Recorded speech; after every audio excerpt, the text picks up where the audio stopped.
So when we're looking at these non-unity feedback systems, as we discussed in the previous video, we sort of have two cases.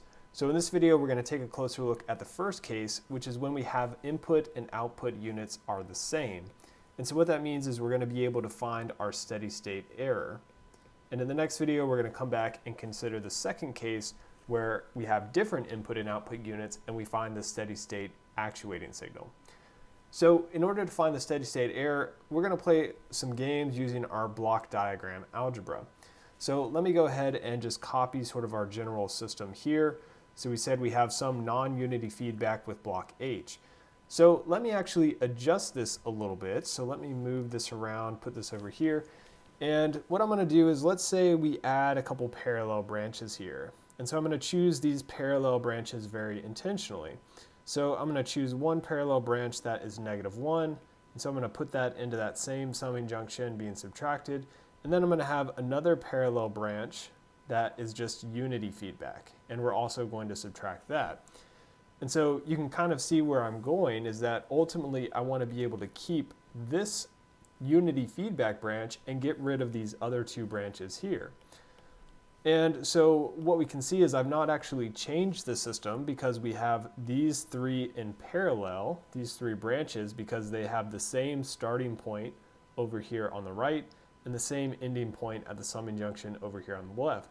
So because of that, we can say that we have this parallel connection with our feedback paths such that if we combine those, we'd have H plus a -1 plus 1. And of course, the -1 and 1 are just going to cancel out, and that's going to give us H. And of course, really, we're subtracting those, so we could have a minus in front, but we just have the minus on both sides. So in any case, basically, I've added these two paths which cancel each other out. So what we can do now is let's just combine these two paths here, which are in parallel. And so if we do that, what we're going to have is a system that looks something like this.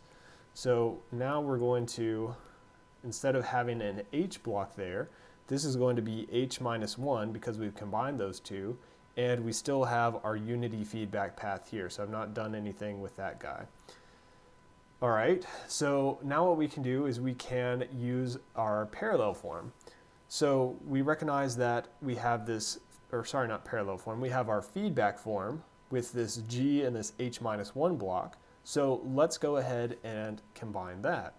So we can say then that we have our general feedback form is that we have that's going to be equal to our forward gain G divided by 1, and then because it's negative feedback we have plus, and then that's going to be G times H minus 1. So we get something that looks like that. So now let's go ahead and reduce our diagram again.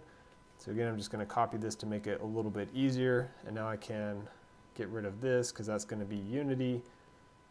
Actually, let's go ahead and do this from scratch. I think that's going to be a little bit easier because this transfer function is going to be a little bit larger. So I'm going to have G, and so sort of just factoring that out, I'll have 1 plus G times H minus G. So that's all going to be my new forward path. So we have C of S and R of S. Need to include a summing junction there. So we have R of S coming in here, that's being added. And so remember, we still have that unity gain path, so I've not done anything yet with that unity gain path. So that unity gain path is still going to be here, coming from C of S to our summing junction like this. And we still have our E sub A of S here. And so what we can see now is this is the same unity feedback system we've seen before, we just have a different GEQ. So same unity feedback form that we've considered previously with all our static error constants, our system types, all of that stuff. The only difference is now we have some equivalent GEQ, which is equal to the G divided by 1 plus GH minus G. So now all we do is we just use the same techniques that we've talked about before, but we just have to substitute for this GEQ shown here. So in the next video, as I said, we're going to come back and we're going to deal with the case of our input and our output having different units.